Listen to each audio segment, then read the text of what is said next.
Alright, today we're going to be replacing my map sensor on the EcoDiesel. I'm doing this not because my map sensor is bad, but because it had gummed up once before. And when I cleaned it, ever since I've noticed my fuel mileage is kind of... So, first thing I did was take off the cover. It's just two T30 torque side bits. And where we gotta get is back in this area for the map sensor. So let me get up there and I will show you where you gotta go, because this might be helpful to somebody who wants to do this themselves, because it's really not that hard. Alright, so we're looking at it from the back. What we have to do is we need to remove that, which is intake, or I think it's intake. It's one of the air-related valves and/or stuffs. This one's the intake. I'm just a moron. Alright, so the way that I do that is I first go down here, and that's a T down in there. T27. And then there's another one that's on this side.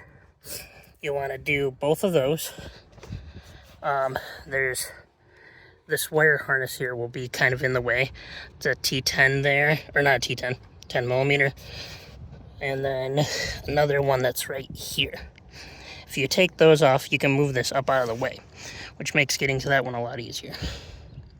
Once you have that off, then you'll take and undo those two Torx bolts.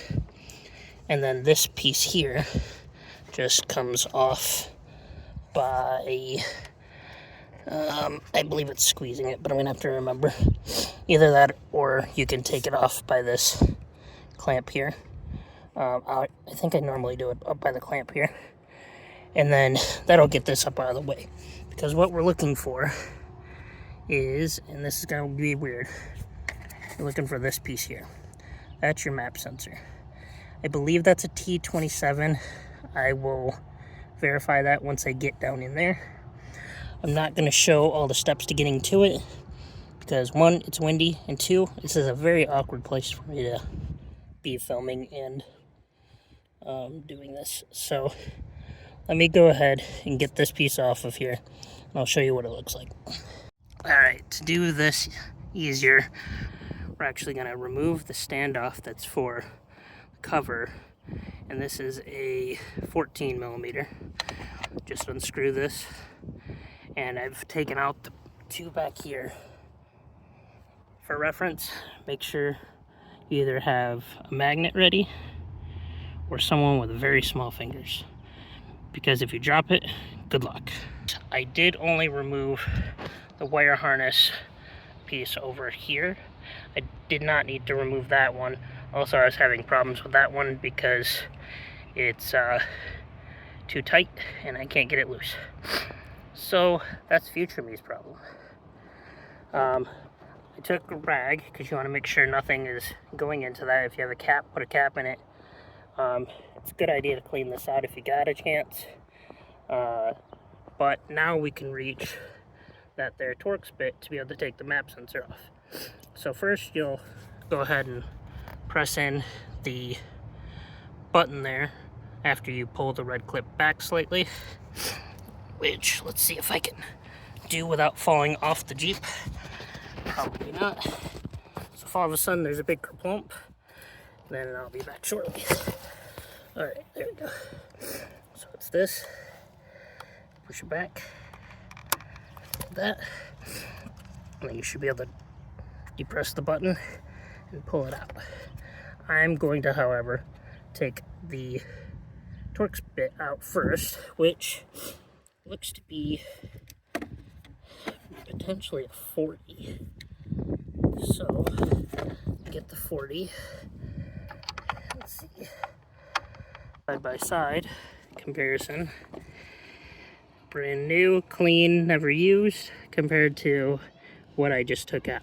I have cleaned that sensor once before. I checked it the last time I was in the area. It was clean then, so it's definitely got some gunk on it, and this one does not. So what I'm gonna need to do now is just go ahead and put this one in. Once that one is in, then I just connect the cable back up, do everything in reverse. So if you'll come with me this way, we'll go back up to the monstrosity that is trying to put this back together. So for reference, it is a T40 bolt that comes out, and it's only hand tight. You don't want to over tighten it, you'll crack it otherwise, and you don't want to do that. So let me get up in here and then I will show you how it goes in.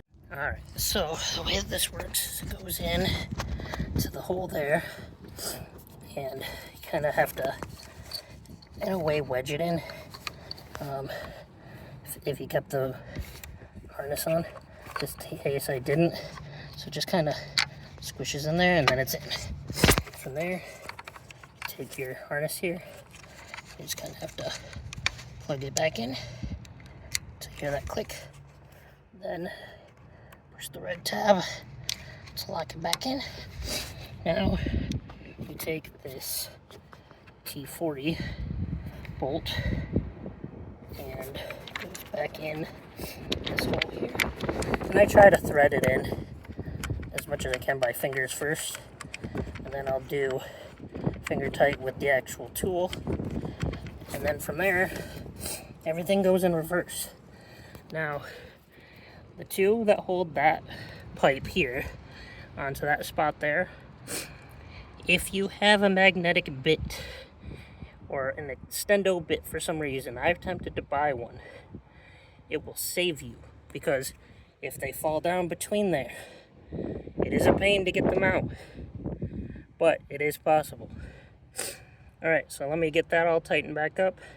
Everything just needs to be nice and snug, but not like overly tight, and then we should be good to go from there. Okay, so what I did to help make those two that connect the tube in is I took these needle nose pliers and I used them to feed them down in. That, for me, helped significantly to allow me to get those in place and tightened up. Put the 10mm back on that, which all I did was kind of pull it off and move it over slightly, nothing crazy. Now I've got to tighten up that clamp, put the standoff back on, and then put the top back on, and it should be back to where I need to be able to turn it on.